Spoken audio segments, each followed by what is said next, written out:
Good evening, ladies and gentlemen, esteemed colleagues, and distinguished guests. I am Dr. Nishant Sharma, your moderator from the evening. I am deeply honored to welcome you all in this special virtual session. Voice of Healthcare in association with Zydus are proud to announce Empower to Prevent Lymphoma Awareness for Healthier Communities. Today, we bring together not only to raise awareness, but also to engage in a meaningful dialogue about lymphoma, a disease that affects the lives of so many individuals and their families.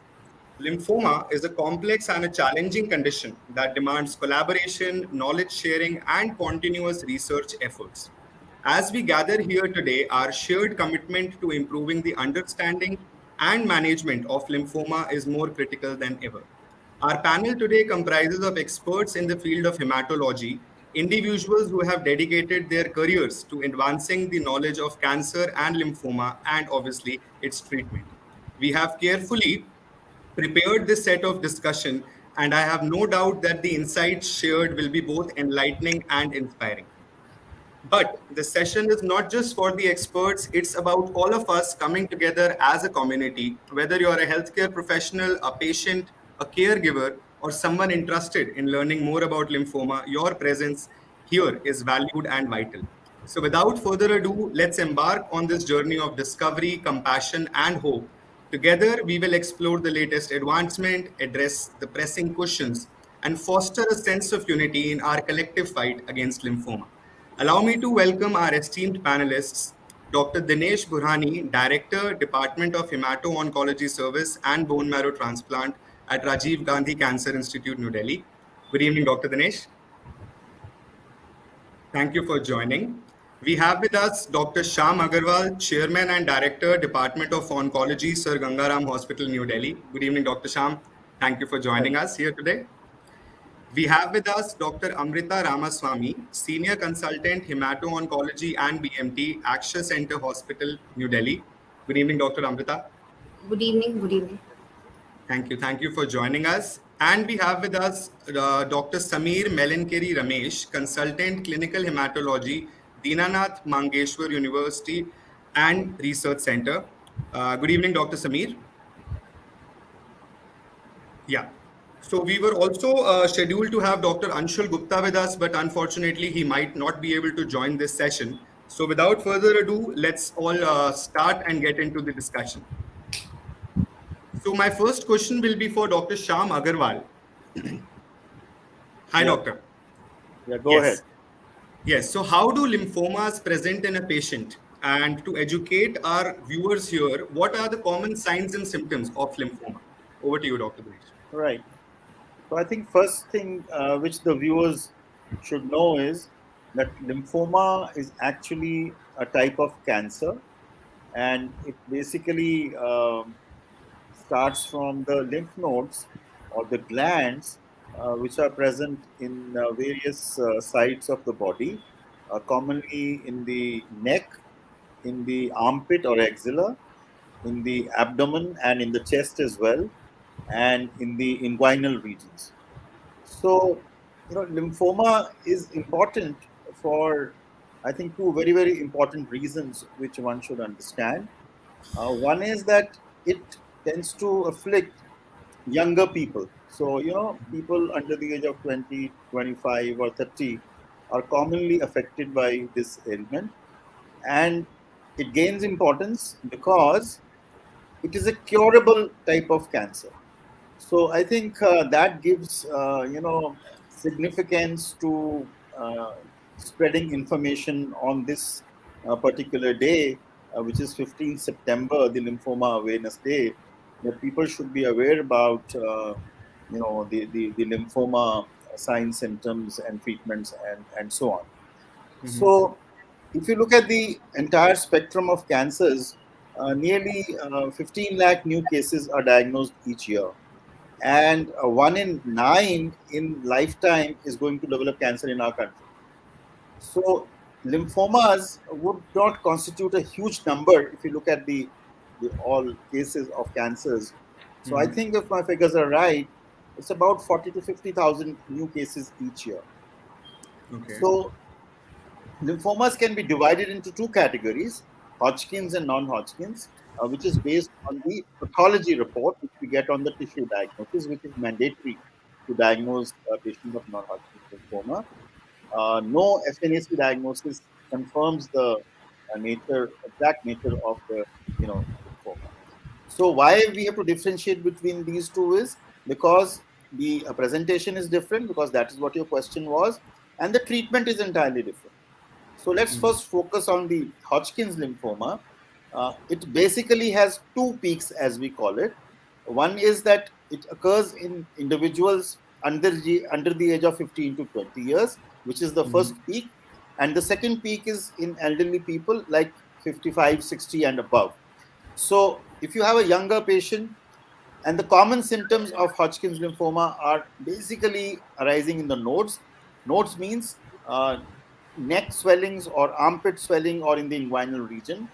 And I think the most important features of Hodgkin's lymphoma are fever, itching, and getting high grade chills and drenching. So these are important symptoms of any lymphoma, and they mimic patients with any infective etiology, for example a viral fever or infectious mononucleosis and so on, where the tonsillitis etc can be there.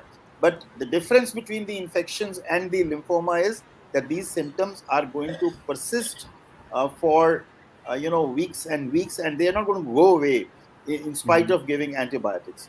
So nodal enlargement and fever and drenching and loss of appetite and things which are persisting beyond 2 to 3 weeks should raise a suspicion that is this patient or is this person having lymphoma. So these are like Hodgkin's. Now coming to non-Hodgkin's lymphoma, which is a different type of cancer or a different type of nodal lymphoma. As I said, in contrast to Hodgkin's, it afflicts patients in middle age group, for example 30, 40, 50 and so on.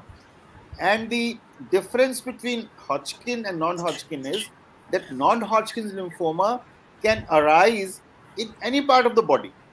For example, it can start in the brain and one can have brain features, although these are uncommon presentations, but one should be aware of them.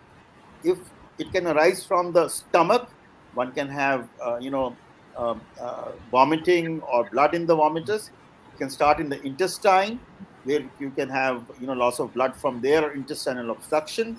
It can happen in the lungs, it can happen in the bone, and you name any organ of the body. We have seen non-Hodgkin's lymphoma arising from any part of the body, which is rather less common in Hodgkin's. But I think the common symptoms again for non-Hodgkin's lymphoma would be nodal enlargement, again arising in the neck or in the axilla or in the abdomen or in the inguinal region. So there are similarities when it comes to presentation between Hodgkin's and non-Hodgkin's, but there are certain subtle differences in presentation which one should be aware of. But I think by and large, what I'll say is that if fever, weight loss, drenching, itching, etc., along with nodal enlargement is persisting beyond 2 to 3 weeks, that should arouse the suspicion of the person who's having it and must consult a local physician or go to a specialist to have the suitable tests done to sort of correctly diagnose and have the treatment done. Right. Thank you, Dr. Shyam. I think that has set the tone of today's discussion very, very lively. My next question will be for Dr. Amrita. So, as Dr. Shyam mentioned, let's build on that. Could you elaborate on the diagnostic procedures that can be used to confirm lymphoma, and how do these tests help in tailoring the treatment plan for patients? Over to you, Dr. Amrita. Okay. Thanks for that question, Dr. Nishant. Um, Dr. Shyam Aggarwal already elaborated about the symptoms of lymphoma. So, when somebody comes to you with a swelling in the neck or a swelling in the armpit or a swelling in the groin, um, we first need to do a clinical examination, make up your mind whether it is a benign swelling. Sometimes we do have small cervical lymph nodes in young patients. Somebody has a sore throat infection and you have small lymph nodes. So I think the doctor needs to know when exactly the referring physician or the doctor of first the point of first contact, the doctor of first contact should do a proper clinical examination. If he sees multiple groups of lymph nodes, or a lymph node which is large in size, like more than a centimeter or more than 2 centimeters, and it is painless and associated with all these symptoms, then you think of a lymphoma and then you refer the patient to a hematologist, or an oncologist. And the tests that we do, some are tests to establish the diagnosis. And as Dr. Shyam Aggarwal rightly pointed, there is no point in doing an FNAC if your suspicion is a lymphoma. If you're suspecting TB, then an FNAC may be good enough. But then, if you have a significant lymph node and you are suspecting lymphoma, it's better to do a complete node excision, or in scientific terms, we call it an excisional lymph node biopsy, where you remove the entire lymph node so that the pathologist can get a good chunk of tissue and can make a diagnosis of lymphoma. So, an excisional lymph node biopsy, if a node is accessible, sometimes we do have nodes in inaccessible sites like within the abdomen or within the chest, where we may not be able to take out a complete lymph node. In such situations, what we do is we do a core biopsy. But if we are suspecting a lymphoma, as Dr. Shyam Aggarwal rightly pointed out, there is no FNAC. So to establish the diagnosis, we need a lymph node biopsy or biopsy of an affected organ. And then we have tests to stage the disease. For staging, the most common test that we do is the whole body PET CT scan. Even though it is not indicated in all lymphomas, we, as a general rule, we do an imaging investigation, a CT chest abdomen, CECT chest and a CECT abdomen, or a whole body PET CT scan to find out what the stage of the disease is. And another staging investigation which we sometimes do is a bone marrow aspirate and biopsy. So to establish the diagnosis, we have a lymph node biopsy. For staging, we have a scan. And to assess the fitness of the patient for further treatment, we do basic blood tests like a CBC, KFT, LFT. We do viral markers and maybe a 2D echo. So these are tests for, which are essential when you do decide to start treatment in somebody who has been diagnosed with a lymphoma. And it's important that the lymph node is sent to an experienced hematopathologist or somebody who has experience in reporting lymph nodes, because there are so many types of lymphomas, as Dr. Shyam rightly pointed out. Um, you have Hodgkin's and non-Hodgkin's, and even within the non-Hodgkin's lymphomas, there are entities which can be confused with each other. So the lymph node biopsy needs to be seen by an experienced hematopathologist who can sometimes make out these differences and give us the right diagnosis, because the treatment is indeed different for different lymphomas. Right. Thank you, Dr. Amrita. Thank you on that insightful answer about how to diagnose. Moving on to the next part, let's say that a patient has been diagnosed. My next question is for Dr. Dinesh here. So what are the considerations and the potential benefits of a bone marrow transplant in the treatment of lymphoma? And under what circumstances do hemato-oncologists such as yourself recommend it? Over to you, Dr. Dinesh. So you're on mute. Yes, you can continue. Can you hear me now? Yes, please, sir. Majority of the lymphomas do not require a transplant when at the first diagnosis. Majority can be cured, or at least should try to cure it with the chemotherapy or immunochemotherapy. Someone who relapses usually requires the control of the disease followed by autologous transplant in majority of the cases. So not at front, but when the patient relapses, requires a consolidation with autologous transplant. Okay. Thank you, Dr. Dinesh, for that answer. Moving over to Dr. Shyam Aggarwal again. Dr. Shyam, my question to you will be, as you had previously described on the first answer about the different types of lymphomas, I want you to give a little bit light on the difference in their symptoms and their treatment options and their prognosis in the different kind of lymphomas. Over to you, Dr. Shyam. Right. So I think Dr. Amrita did point out that non-Hodgkin's lymphoma has several subtypes. And in order for us to arrive at a correct diagnosis, you need a trained eye and a trained hematopathologist because not only do they look at the morphology, but I think there are special stains which are called the immunohistochemical stains, such as there's a huge list of those CD20, CD3, CD5, and so on. And those actually, form the basis of diagnosing various types of non-Hodgkin's lymphomas, because non-Hodgkin's lymphoma is extremely diverse, group of diseases, which can be so indolent and so slow. For example, follicular lymphoma grade 1, 2, or 3A, or marginal lymphomas, to name a few of them. I mean, they are so slow to grow that we don't even treat them, if they are having no symptoms. I mean, it's going to become very technical, because depending on the stage, you take a call. If they're in early stages 1 and 2, then you can cure them.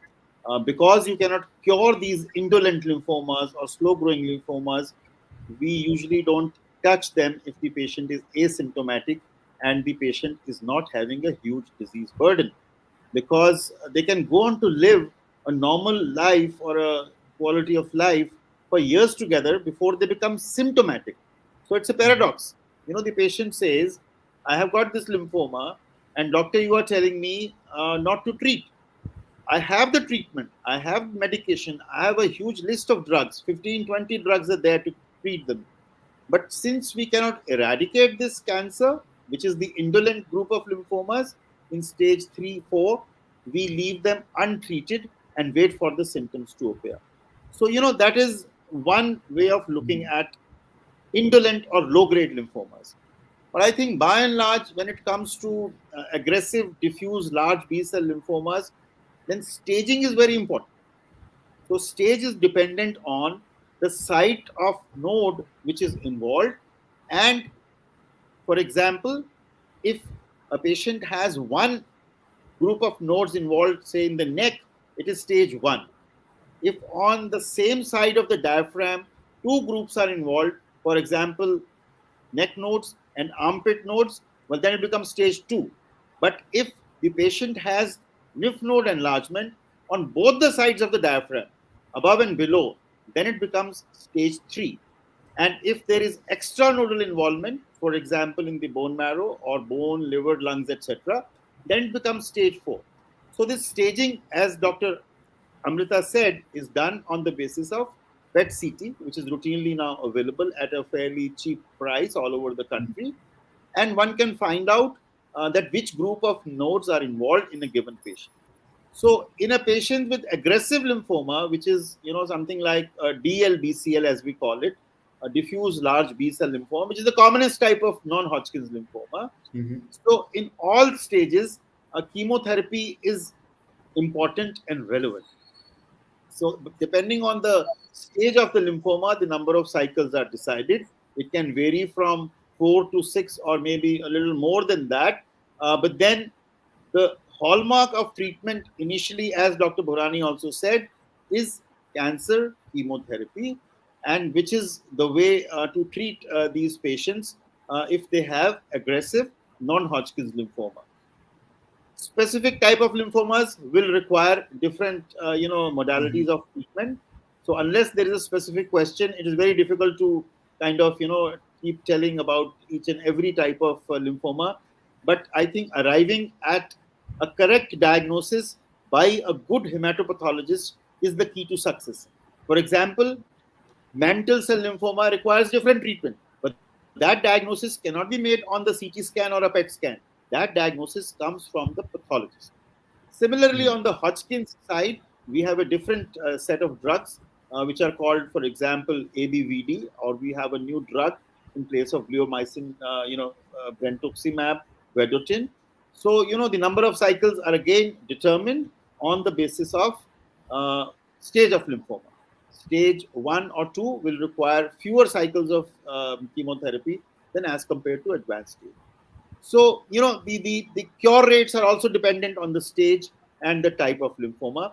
As I made my remark in the initial statement, that majority of the lymphomas, whether they are in stage 1, 2, 3, 4, are potentially curable with the existing lines of treatment, which will depend on the stage and the type of lymphoma. Thank you. Thank you, Dr. Sham, for that answer. My next question is going to be for Dr. Dinesh Bhurani. Sir, as you had mentioned about chemotherapy very rightly, and Dr. Sham mentioned as well, I want you to shed some light on the side effects that patients undergoing lymphoma treatment have.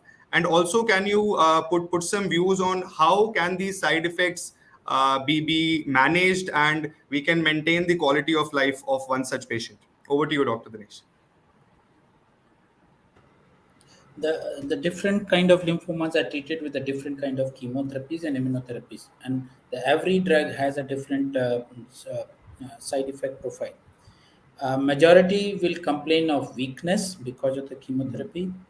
They can have a nausea or vomiting, but we have adequate drugs to control it. Many of the people can have a constipation, so fatigue, weakness, vomiting, and constipation. These are the common the side effects. We'll have a hair loss. In some chemotherapies, we have a hair loss. Someone doesn't have it. The major side effect is the infection. So some because your body is immunocompromised related to the lymphoma and the treatment. So risk of infection and sometimes the risk of serious infections is very high. Depending on the site, if it is in the tummy, the lymphoma, there can be risk of perforation or bleeding. So it depends on the site. There can be many other side effects, but the commonest one which I had described you. What was your second question? My second question was that how can these side effects be well managed by patients? Yes. Listen to your doctor. Don't mix your advices. The advice from one doctor and the advice of the other doctor and your relatives, your neighbors. Don't mix it up. So whatever your doctor says, you follow it up. Adequate hydration, the taking of food adequately, managing the constipation. I think that helps you to reduce the common side effects. Whenever you have a fever during the treatment, follow the guidelines given by your doctor. If he says you come to get it admitted to the hospital, most of the time you need to get admitted to the hospital. So listen to your doctor. That's the most important task. Thank you, Dr. Dinesh, for that insightful answer. Moving over to Dr. Amrita, my next question is for you. So, in your opinion, please share some light on some lifestyle modifications or preventive measures that individuals can adopt to reduce their risk of developing lymphoma. And how do healthcare professionals such as yourself help in promoting these preventive measures? Over to you, Dr. Amrita. Unfortunately, like we have in lung cancer, if you quit smoking, you derive a benefit. You may not develop lung cancer. We do see a whole lot of non-smokers also have lung cancer. So the development of cancer is very rarely we have a causal association that this because of this somebody developed lymphoma. So lymphoma is one such malignancy in which you cannot say that this is a certain lifestyle modification or a risk factor because of which you may kind of develop lymphoma later on. We do have certain risk factors like that, but then I can't think of any lifestyle modification. Speaking about risk factors, if somebody is if somebody is receiving immunosuppression, let's say somebody is received a kidney transplant or has an autoimmune disease like SLE. So these are conditions in which somebody is prone to develop a lymphoma. Somebody who has Sjogren syndrome. There are certain autoimmune conditions in which your immune system is not very effective. Sometimes it is overactive also. So these are immune regulatory disorders in which somebody may develop a lymphoma later on in life. But having said this, these conditions are pretty rare. This is a very rare subset of patients who go on to develop lymphoma later. And there's no lifestyle modification for these diseases as such. It's a disease that you have that predisposes you to develop lymphoma later on. So unfortunately in lymphoma there are no lifestyle modifications which can prevent you from having this disease. Okay, thank you, Dr. Amrita. Moving back to Dr. Sham, my next question is for you. In your experience, how can community awareness campaigns such as this play a crucial role in promoting the early detection of lymphoma? Over to you, Dr. Sham. And what strategies have you found out that are very effective in educating the public about the importance of early diagnosis and creating an impact on the early diagnosis of lymphoma. Over to you, sir.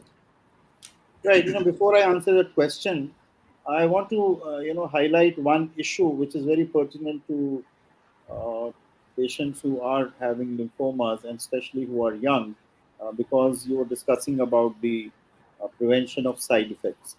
So, as I mentioned before, a lot of patients of lymphomas are young and they are under the age of 30 years or maybe even 40 years, and they are in their productive age group. So, one side effect of cancer chemotherapy is that their testes in men or ovaries in women are likely to be affected by the cancer chemotherapy, because chemotherapy is acting on dividing cells, because lymphomas or cancers are basically uncontrolled growth of lymphoid cells. So such cells exist in the testes in the men and ovaries in the women. So there is a potential of losing fertility due to cancer chemotherapy when administered to these young individuals. Right. So it is essential today to tell the family and the patient that you must go for fertility preservation before the cancer chemotherapy is instituted. So for in men it is easy because you can preserve the sperms quite easily. However, in women or in ladies, in either you preserve the ova, or you take a small tissue of the ovary, which is a little cumbersome, and maybe I mean, in my experience, a lot of women don't want to do that and they would proceed with the chemotherapy. But in the same line, I would say there are a couple more methods to prevent the fertility getting affected. For example, one can use the LHRH agonists to prevent these patients becoming infertile after chemotherapy, but that's not the absolute drug. So, I mean, this is very, very important for young patients before they are entering into chemotherapy, that fertility preservation must be embarked upon, and suitable precautions and preservation of the sperms and this thing to take place. Now, coming to your question on, the strategies to, identify early or how to check, Hmm. I think that the basic problem is that there is no test, as Dr. Amrita just said. So it is just the awareness. So the lymphoma awareness is not only meant for general public, but also for the general physicians to whom the patient first presents. And as I said in the beginning, that if the symptoms of node enlargement or fever or sweats are persistent beyond a couple of weeks, because they will mimic infection, viral infection, bacterial infection, tonsillitis, and so on. But usually these infections are, sort of taken care of by the antibiotics or by itself in about 7 to 10 days or up to 2 weeks. So if these symptoms are persistent beyond 2 weeks, so the general physicians must be educated to refer such patients to specialist institutions or to bigger hospitals for proper investigations to either rule out or confirm. So I think the awareness regarding the disease, and let me tell you one more thing. If you look at the incidence of lymphomas way back in 80s and 90s and now, so there is a incline. So why it is happening is not clear.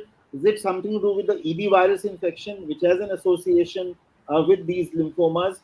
But the exact cause of lymphoma is not known. But that is for sure that the number of cases which we used to see 20 years ago of Hodgkin's and non-Hodgkin's have now increased significantly, not only in India, but all across the globe, if you were to follow the trend.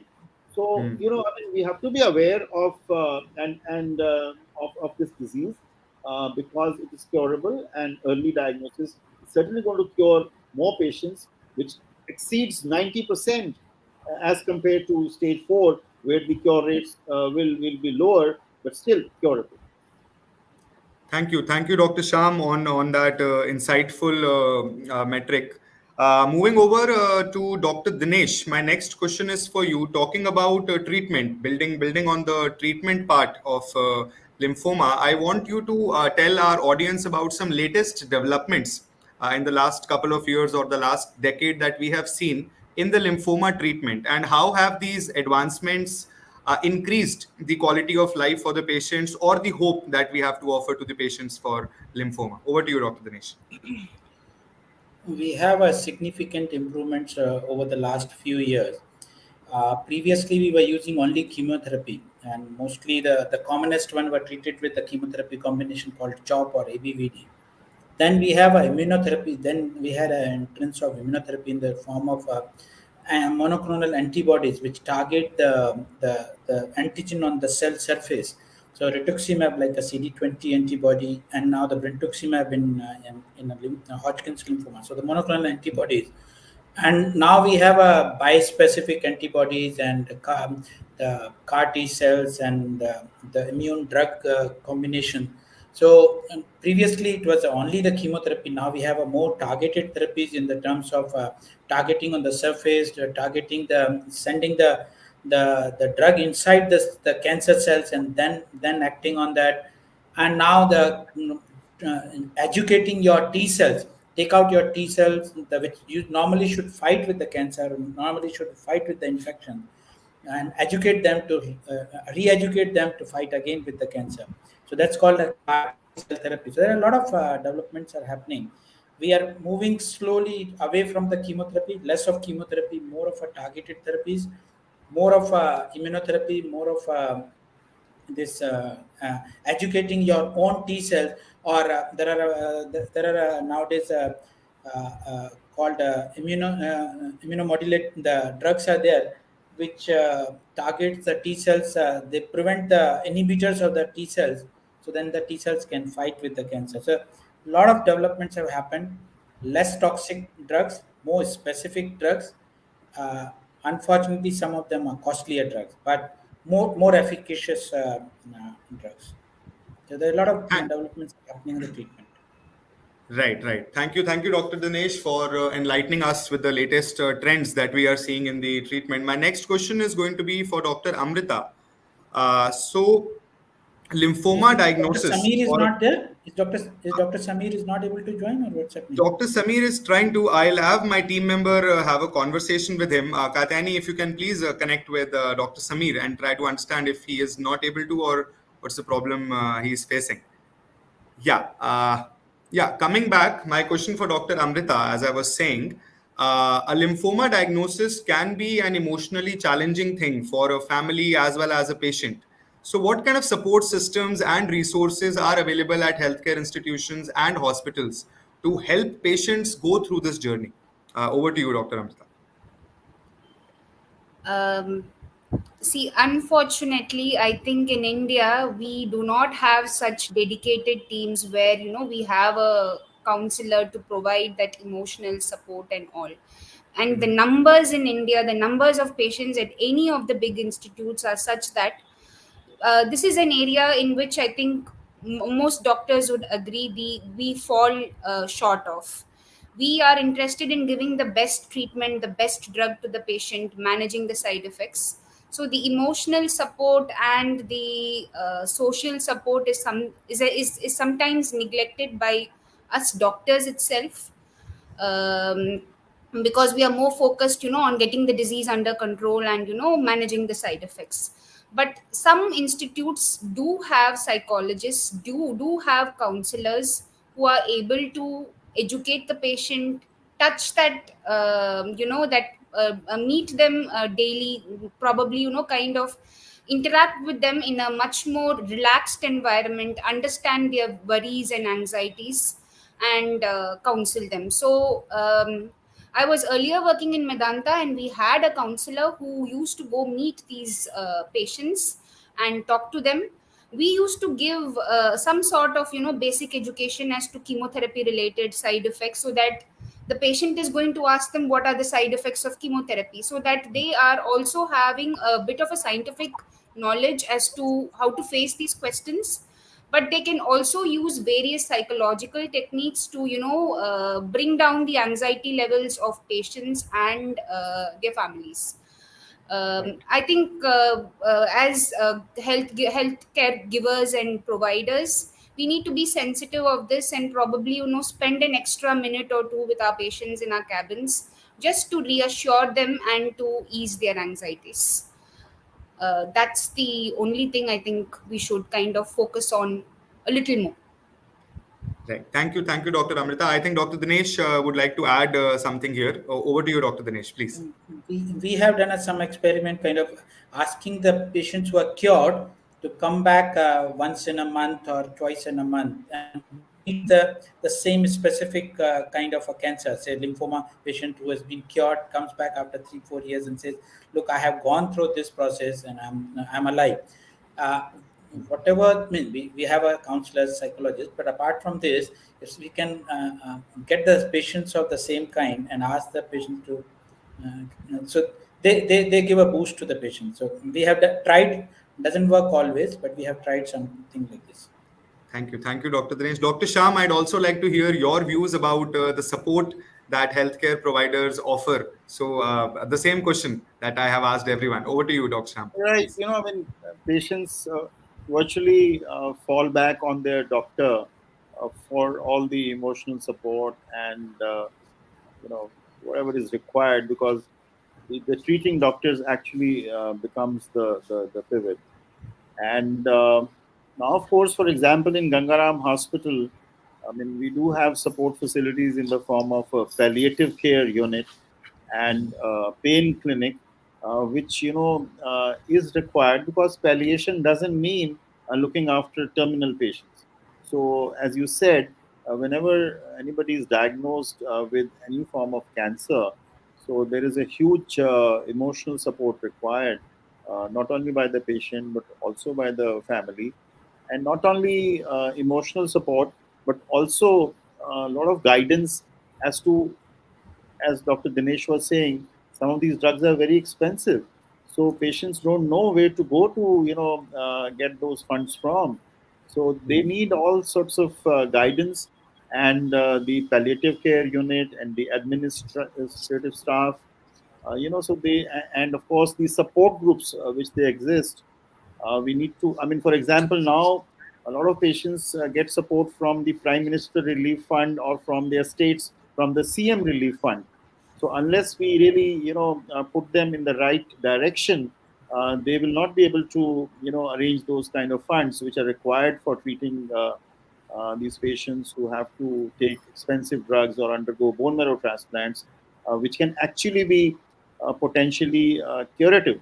So even after they have failed first line of treatment or second line of treatment, so where to go for CAR T cells?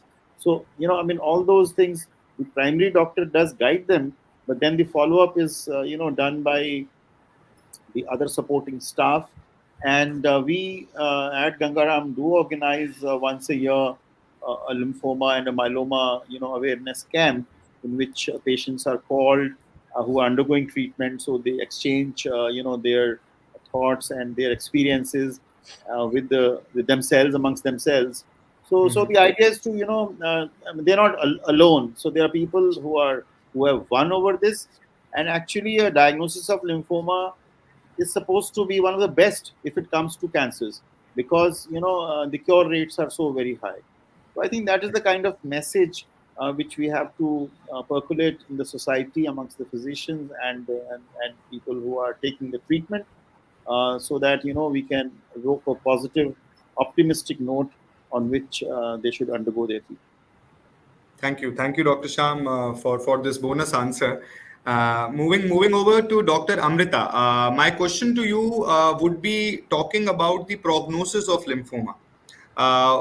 Shed some light on the curing percentage that we see and the quality of life that a patient has after that a cancer, this lymphoma, has been cured. And you can also include an example of one of your successfully cured lymphoma patients. Over to you, Dr. Amrita. So, can you repeat the question again? So, talking about the prognosis, talking about the Yeah, afterlife yeah. once that the treatment is done. I think, yeah, please. So I think we touched upon this earlier when we talk about different cure rates. I think we broadly need to understand lymphomas can be classified into, slow growing or fast growing, or indolent or aggressive. Indolent lymphomas, basically you need to educate the patient and say we cannot cure you of the disease, but we can give you a normal quality of life. It's like having a chronic disease like diabetes mellitus or hypertension, where you do have to visit the doctor, be on long term follow up. Maybe you need treatment, not now, later on you may need treatment again. So that's the kind of counseling and a picture that you should provide to the patient, that you probably have a chronic disease and we may not be able to cure you, but then we can give you a normal quality of life and a near normal life expectancy with the available treatment options. When it comes to an aggressive lymphoma, because they are fast growing, we hit them with chemotherapy, it works well, and we talk of cure rates. Coming to the long term effects of chemotherapy, it is important that these patients are on long term follow up. Initially the follow-ups tend to be much frequent, maybe every 3 months or every month or every 2 months for the first 1 year.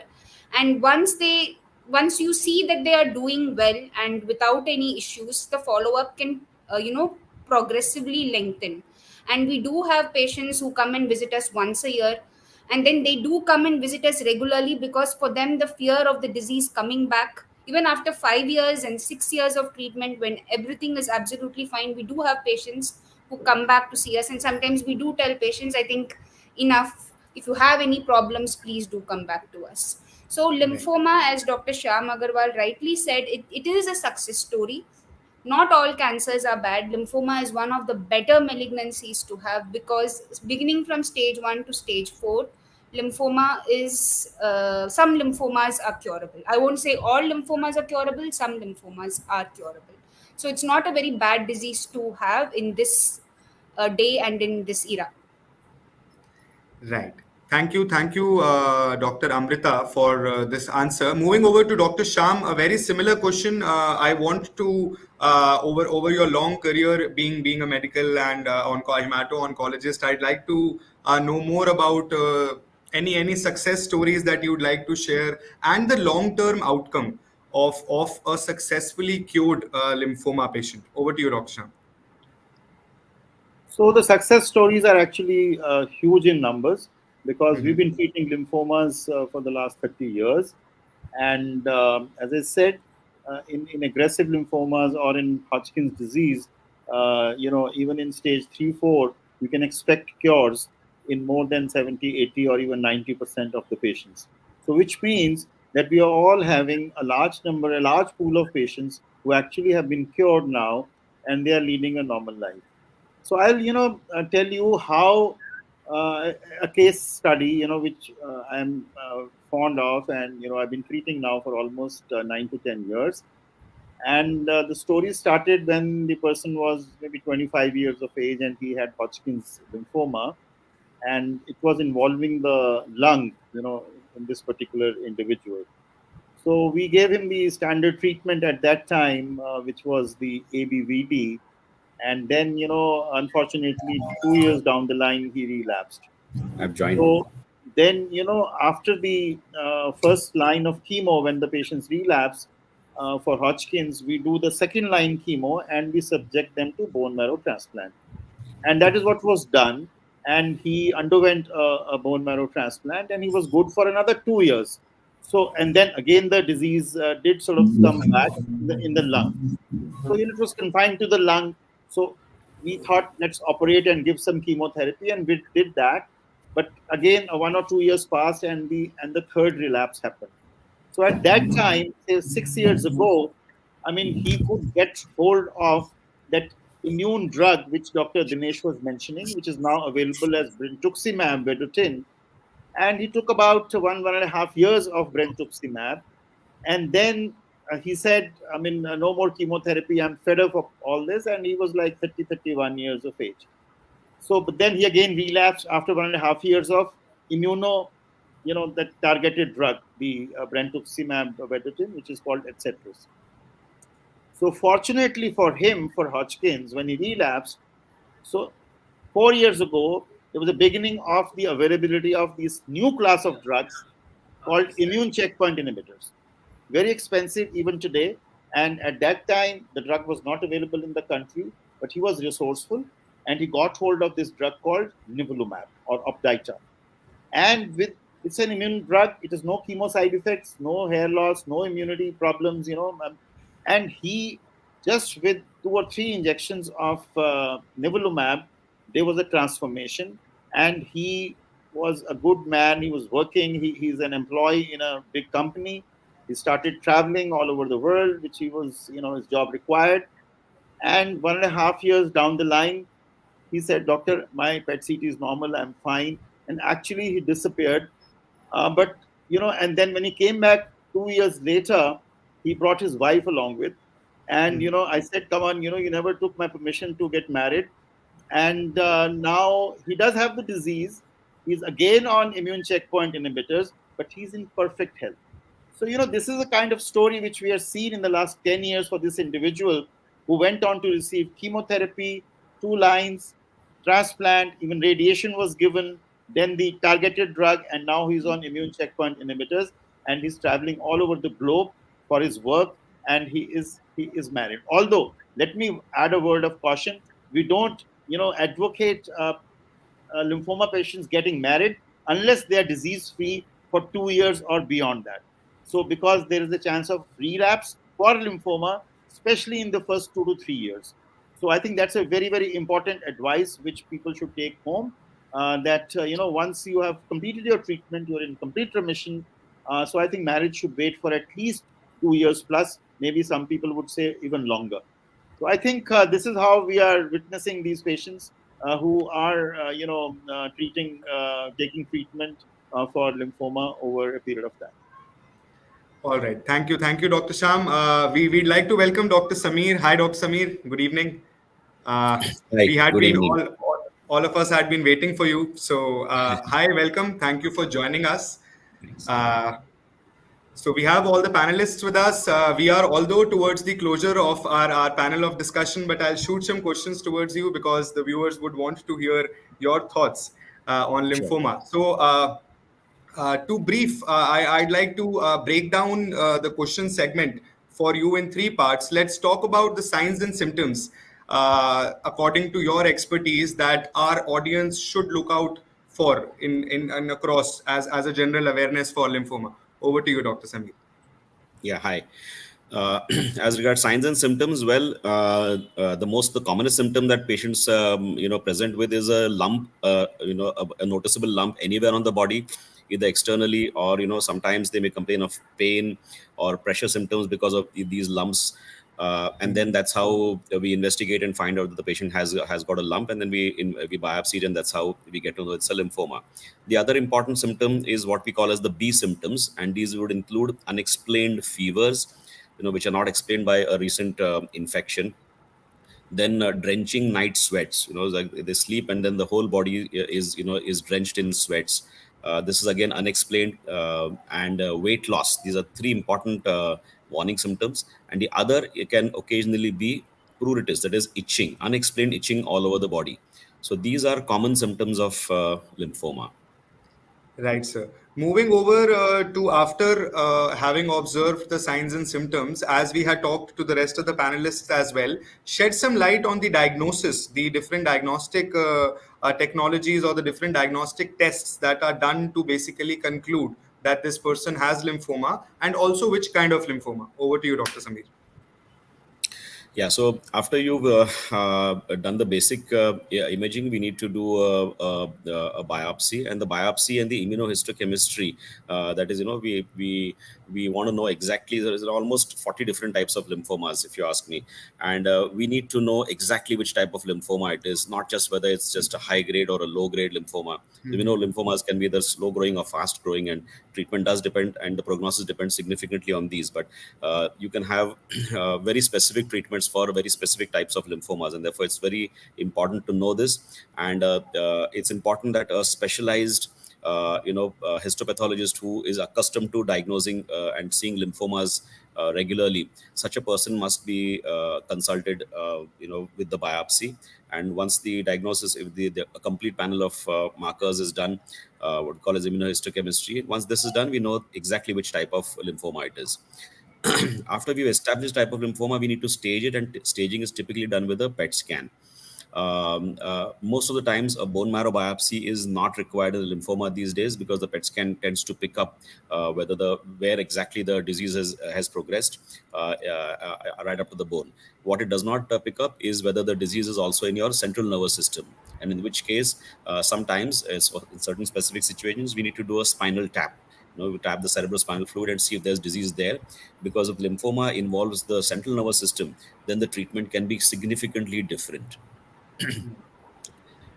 Okay, thank you, Dr. Sameer, for that. And moving over to the last part of this three-part question, which would be talking about the treatment. So let's say that a patient has approached, we have gotten him diagnosed. Now talk about the different lines of treatment that hemato-oncologists such as yourself showcase. Over to you, Dr. Sameer. Okay, so very broadly, we classify them as low-grade and high-grade lymphomas. In a low-grade lymphoma, the philosophy of treatment is often very different from a high-grade lymphoma, because in low-grade lymphoma, we just because we've detected the disease, we don't often treat it.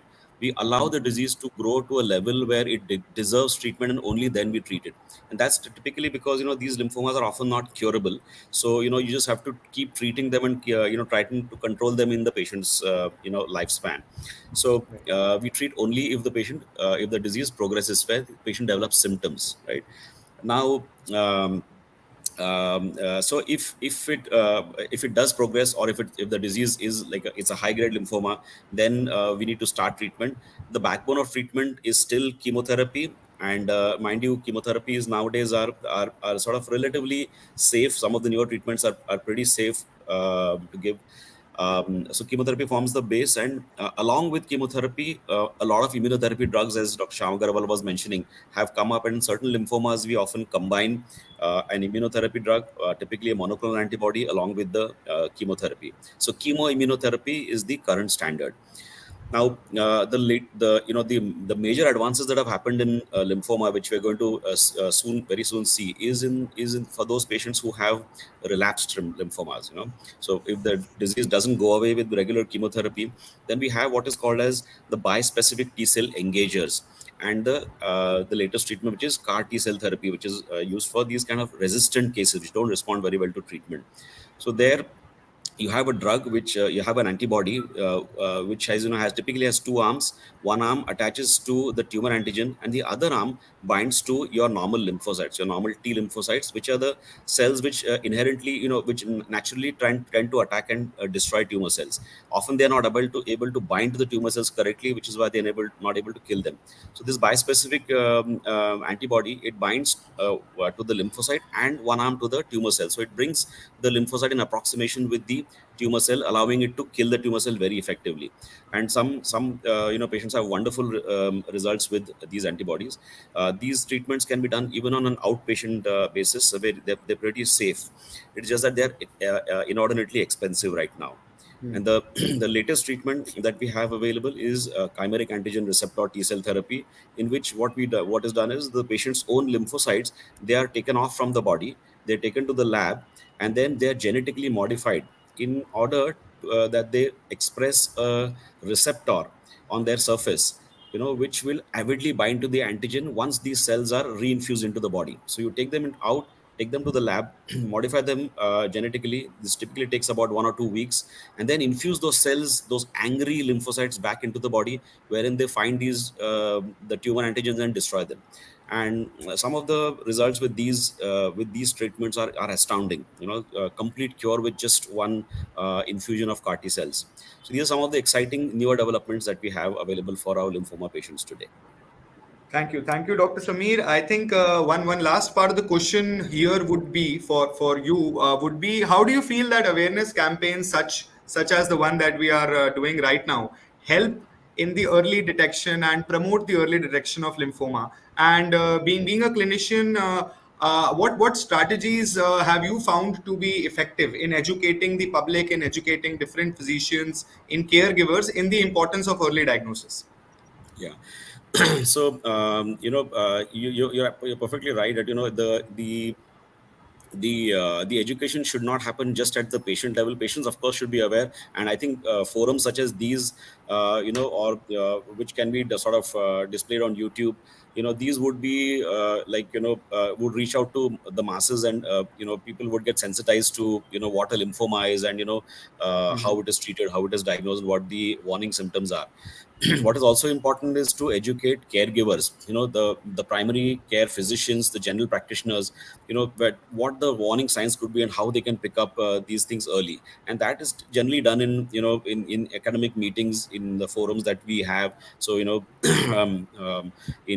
our seminars, in our continuing medical educations, what you call CMEs, there we tend to speak about these disorders, and we try to educate the primary care physicians as to how to diagnose a lymphoma.